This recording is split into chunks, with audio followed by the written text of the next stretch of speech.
1000 வருஷங்களை கடந்தும் தமிழர்களுடைய அசைக்க முடியாத அடையாளமாக இருக்கக்கூடியது தஞ்சாவூர் பெரிய கோவில். இந்த கோவிலை கட்டினது ராஜராஜ சோழன். இந்த ராஜராஜ சோழனுக்கு 2 குரு இருந்தாங்கன்னு சொன்னால் உங்களால் நம்ப முடியுமா? ஆனால் உண்மை என்னென்னா, கல்வெட்டில் ஒரு குருவனுடைய பேர் இருக்குது, மக்கள் எல்லாம் ஒரு குருவனுடைய பேரை சொல்கிறாங்க. அப்போ உண்மையான குரு யார்?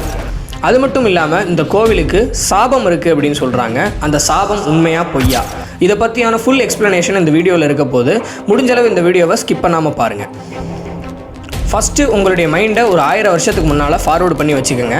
அப்போ தான் நான் சொல்கிற ஒவ்வொரு விஷயத்தையும் உங்களால் ஈஸியாக கனெக்ட் பண்ணிக்க முடியும்.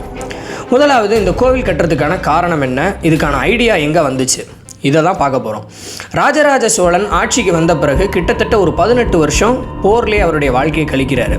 சோழ தேசத்தை எக்ஸ்பேண்ட் பண்ணிக்கிட்டே போகிறாரு. அவருடைய படை எங்கே போனாலுமே அந்த நாட்டு ராஜாக்கள் எல்லாம் ராஜராஜ சோழன்ட்ட சரணடைஞ்சிருவாங்களாம். அந்த அளவுக்கு ஒரு பராக்கிரமமான ஒரு ராஜாவாக இருந்திருக்காரு. அதில் எந்த ஒரு சந்தேகமுமே இல்லை. அப்படிப்பட்ட ஒரு ராஜாவுக்கு ஸ்பிரிச்சுவலான மைண்ட் எப்போ வருது? இவர் சிவன் கோவில் கட்டுறதுக்கான ஐடியா எங்கே வருதுன்னா, ஒரு தடவை ராஜராஜ சோழன் காஞ்சிபுரத்துக்கு போயிருக்கும்போது அங்கே ராஜசிம்மனால் கட்டப்பட்ட கைலாயநாதர் கோவிலுக்கு போகிறாரு. அந்த கைலாயநாதர் கோவிலை பார்த்துட்டு, ஏன் நம்மளும் சிவனுக்கு இந்த மாதிரி ஒரு பிரம்மாண்டமான கோவில் கட்டக்கூடாது, அதை பார்த்து தமிழர்கள் மட்டும் இல்லை உலகமே வியக்கணும். ஸோ அந்த ஒரு ஐடியாவோட தஞ்சைக்கு வராரு. தஞ்சைக்கு நிறைய டிஸ்கஸ் பண்ணுறாங்க.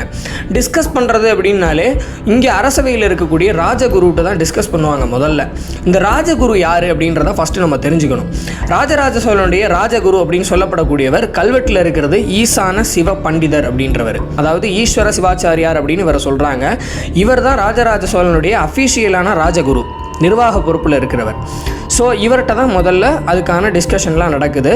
அதுக்குன்னு கருவூரார் இவருடைய குரு இல்லையா அப்படின்னு கேட்டிங்கன்னா, கருவூராரும் ராஜராஜ சோழனுடைய குரு தான். அப்புறம் ஏன் அவருடைய பேர் கல்வெட்டில் இல்லை அப்படின்னு கேட்டிங்கன்னா, சித்தர்கள் பொதுவாகவே அரச குறிப்பில் இருக்கணும் அப்படின்னு நினைக்க மாட்டாங்க. கருவூரார் ஒரு மிகப்பெரிய சித்தர், சிவபக்தர், நிறைய திருமுறைகளை எழுதினவர். ஸோ அவர் ராஜராஜ சோழனுக்கு மனசுக்கு பிடிச்ச குரு அப்படின்னு சொல்லலாம். ஸோ கருவூர் சித்தர் சொல்கிறதும் இந்த ஈசான சிவ பண்டிதர் சொல்கிற இந்த 2 இன்புட்ஸையும் எடுத்துக்கிட்டு அதுக்கப்புறமா கோவில் கட்டுறதுக்கான ஏற்பாடுகளை பண்ணுறார். 1003ஆம் ஆண்டு இந்த கோவில் கட்டுறதுக்கான ஏற்பாடுகள்லாம் நடக்குது. இந்த கோவில் 1010ஆம் ஆண்டு கட்டி முடிக்கப்படுது. கிட்டத்தட்ட 7 ஆண்டுகள் இந்த கோவிலை கட்டுறதுக்கு ஆகுது. இந்த கோவிலில் பல சிறப்புகள் இருக்குது. குறிப்பாக சொல்லணும்னா, உள்ளுக்குள்ளே இருக்கக்கூடிய சிவலிங்கம் மிகப்பெரிய ஒரு சிவலிங்கம், 12 அடி. ஸோ அந்த சிவலிங்கத்தை வைக்கக்கூடிய ஆவுடை அப்படின்றது 18 அடி. அந்த கோவில் கோபுரம் 216 அடி. இதெல்லாம் குறியீடு மாதிரி தெரியுது இல்லையா? எனக்கு இதை பார்க்கும்போது என்ன தோணுதுன்னா, தமிழில் உயிரெழுத்துக்கள் 12, மெய்யெழுத்துக்கள் 18.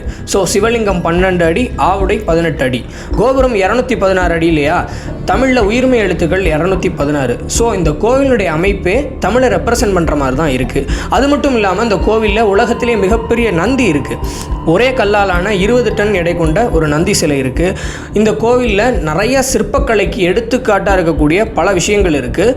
இந்த கோவிலில் குறிப்பாக ஒரு விஷயத்தை பார்த்தோம்னா, ஆகமம். இந்த ஆகமமே இந்த கோவிலில் சில விதிகளை மாற்றி அமைச்சு மகுடாகமம் அப்படின்ற பேரில் ஒரு புதிய ஆகமத்தையே உருவாக்கி இவங்க வழிபாடுகளை பண்ணியிருக்காங்க.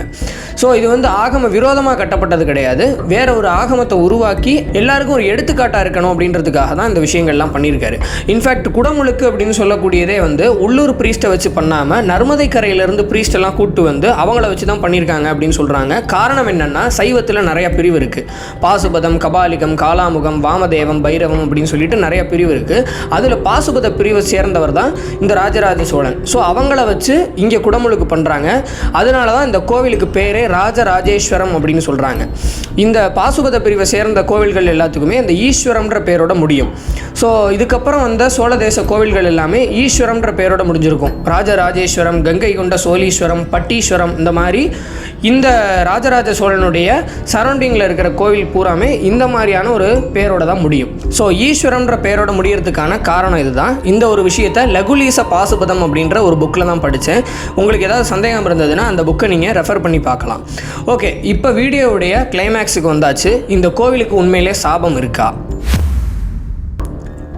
ஃபஸ்ட்டு அந்த சாபம் என்ன அப்படின்றத நம்ம தெரிஞ்சுக்குவோம். பொதுவாக அரசியல்வாதிகள் இந்த கோவிலுடைய தலைவாசல் வழியாக உள்ளே போயிட்டு வரும்போது அவங்களுடைய பதவியோ அல்லது அவங்க உடல் நலத்திலேயோ ஏதாவது பாதிப்பு ஏற்படும் அப்படின்னு சொல்லி நம்பப்படுது. இதுக்கான காரணம் என்னென்னா, கருவூர் சித்தருக்கும் இந்த ராஜராஜ சோழனுக்கும் ஏற்பட்ட கருத்து வேறுபாடு அப்படின்னு சொல்கிறாங்க. கருவூர் சித்தர் தமிழில் குடமுழுக்கு பண்ணணும் அப்படின்னு சொன்னதாகவும், ராஜராஜ சோழன் வடமொழியில் குடமுழுக்கு பண்ணதாகவும் சொல்லப்படுது. ஆனால் உண்மை என்னன்றதை பார்ப்போம். இந்த ஒரு சாபத்தை நம்புறதுக்கான காரணம் என்னென்னா, இந்த கோவிலை கட்டி சில ஆண்டுகள்லேயே ராஜராஜ சோழன் இறந்து போகிறார். வருது. அதே மாதிரி அவருடைய பையன் ராஜேந்திர சோழன் தலைநகரத்தை மாற்றுறாரு. தஞ்சாவூர்லேருந்து கங்கை கொண்ட சோழீஸ்வரம்னு தலைநகரத்தை மாற்றுறாரு, வேற ஒரு கோவிலை கட்டுறது. இது எல்லாமே இந்த சாபத்தை மக்கள் நம்புறதுக்கான காரணமாக அமையுது. ஆனால் இந்த சாபம் உண்மையா அப்படின்னு பார்த்தோம்னா, கருவூரார் பாடின எந்த ஒரு திருமுறையிலையும் வேள்விக்கு எதிராகவோ அல்லது வடமொழிக்கு எதிராகவோ அவர் பாட கிடையாது. அதே மாதிரி இந்த ராஜராஜ சோழன் கட்டின இந்த ஒரு பெருவுடையார் கோவிலுக்கு கருவூரார் சித்தர் பாடல்களை பாடியிருக்காரு, பதிகம் பாடியிருக்காரு. ஸோ அவருக்கும் ராஜராஜ சோழனுக்கும் எந்த ஒரு கருத்து வேறுபாடும் கிடையாது அப்படின்றது இதன் மூலமாகவே தெரியுது. அதை தாண்டி ராஜராஜ சோழனுடைய மறைவுக்கு பிறகு கூட அவருடைய பையன் ராஜேந்திர சோழன் கட்டின கங்கை கொண்ட சோழீஸ்வரத்துக்கும் போய் இந்த கருவூர் சித்தர் பதிகம் பாடியிருக்காரு. ஸோ கருவூராருக்கும் ராஜராஜ சோழனுக்குமோ அல்லது கருவூராருக்கும் சோழ தேசத்துக்குமோ எந்த ஒரு பிரச்சனையும் இல்லை, எந்த ஒரு கருத்து வேறுபாடும் இல்லை. அப்புறம் ஏன் மக்கள் இதெல்லாம் நம்புகிறாங்க அப்படின்னா, யாரோ சொல்லிவிட்டது. அதுவும் 1970s 80s அந்த கோவிலுக்குள்ளே போயிட்டு வந்த சில அரசியல் தலைவர்களுக்கு உடல்நலக்குறைவு, அரசு பதவி பறிபோகிறது, இந்த மாதிரியான ஒரு சில கோயின்சிடென்ட்ஸ் நடந்ததுனால இந்த ஒரு ரூமரை எல்லாரும் இன்னும் பரப்ப ஆரம்பித்தாங்க. ஸோ இதெல்லாம் தான் மக்கள் நம்பிக்கிட்டு இருக்காங்க. ஆனால் கருவூர் சித்தர்னால இந்த கோவிலுக்கு எந்த ஒரு சாபமும் கிடையாது அப்படின்றதான் நமக்கு தெரியுது. அப்படி சாபம் இருக்கிறதுக்கான எந்த ஒரு ஆதாரமும் கிடையாது. ஸோ இந்த விஷயத்தில் உங்களுடைய கருத்து என்ன, அதை கமெண்ட் செக்ஷனில் சொல்லுங்கள். இதே மாதிரி ஒரு இன்ட்ரெஸ்டிங்கான கண்டென்ட்டோட உங்களை திரும்ப சந்திக்கிறேன். அது வரைக்கும் signing off from Madhavan. Bye.